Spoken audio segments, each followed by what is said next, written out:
looking for adventure. Road movies, or car culture films, emerged in the new Hollywood of the 60s and 70s. Genre-defining films like Easy Rider contain many of the key characteristics such as cross-country adventures, danger, lone heroes, and violence. Most importantly, it relies on an industry of cars and petroleum. In Neil Archer's book, The Road Movie, In Search of Meaning, he says, while these films try to evoke a visionary emancipation from this corporate system, the dependency on the road and the motorized vehicle means that they are still part of this system, whether they realize it or not. What happens when we take away all the superficial explosions, fury, romance, and the overarching sense of competition?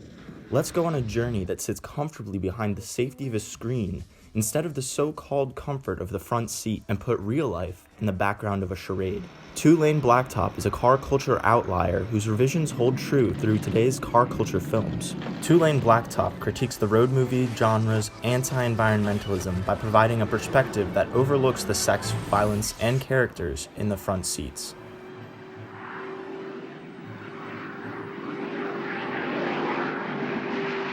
What makes this film stand out most of all are the unusual relationships that all the characters have towards each other.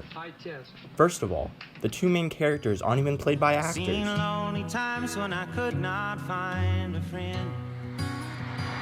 According to Murray and Heumann, in genre-conforming road movies, car culture celebrates speed and control as well as the transformation of the natural environment into a man-made landscape. That is, in turn, itself transformed without questioning the environmental expense. In movies like Easy Rider, which parallel this relationship between the characters and nature, we get this.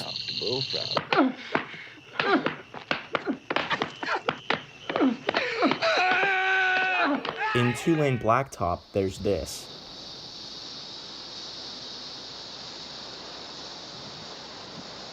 Well, don't get any splinters. You bore me. Without superficial violence, the use of this casting allows the viewer to be drawn in by their rock star status while simultaneously pushing them away, since nobody has a name. Girl. You know, Higgins, whatever her name is. No. A lot like this happens in Two-Lane Blacktop. The viewer is constantly kept in a perpetual state of limbo between comfort and discomfort. Not quite alienated, but not quite connected either. Full conversations are a thing for people who are more obsessed with people than their cars. Listen, all we gotta do is rope one. The darkest darks are contrasted with the brightest brights, and with the use of exclusively natural lighting, the scenes seem all the more real. The utilization of long, continuous wide shots parallels the fluidity of reality, while the use of abrupt elliptical editing between beats allows the viewer to immerse themselves in a film that feels like a distant series of memories. Scenes are never allowed to fully finish before the next one begins, while larger car culture films allow the viewer to maintain their comfort throughout the film through rapid, continuous editing.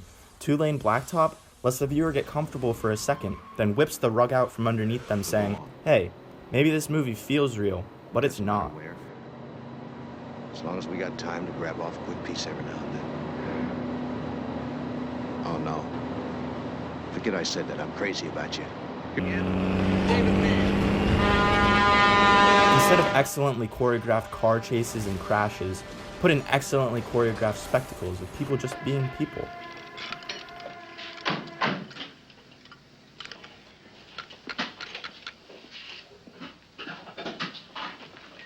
Check the oil, sir?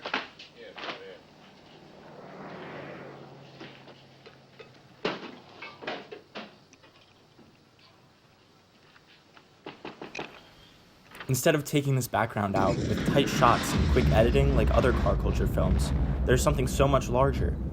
Natural environments and the world ecosystem as a whole, all of which supersede obsessions with driving cars or causing explosions. Replace the violence and destructive nature of the car culture film with something else. The absurd mundanity of everyday life. Going to the graveyard. Glad to help you out, ma'am. Going to the graveyard. Ironically, with time, Two-Lane Blacktop has become the very thing it sought to destroy. With its anti-establishment overtones, It has become a cult classic that idolizes the car and the road adventure. But the undertones of this movie suggest a deeper meaning. So, what does it mean to drive a car? Through the dissociation of characters and showing what's really behind the cars, Two-Lane Blacktop actually deprives car culture films of their nostalgic gas-guzzling pleasure by providing a surreal and disaffecting portrayal of the car culture cinema. Through this genre critique, Two-Lane Blacktop raises important questions about human motives, and most importantly, it asks how our selfishness can frame our perceptions if we don't recognize the environment we are a part of.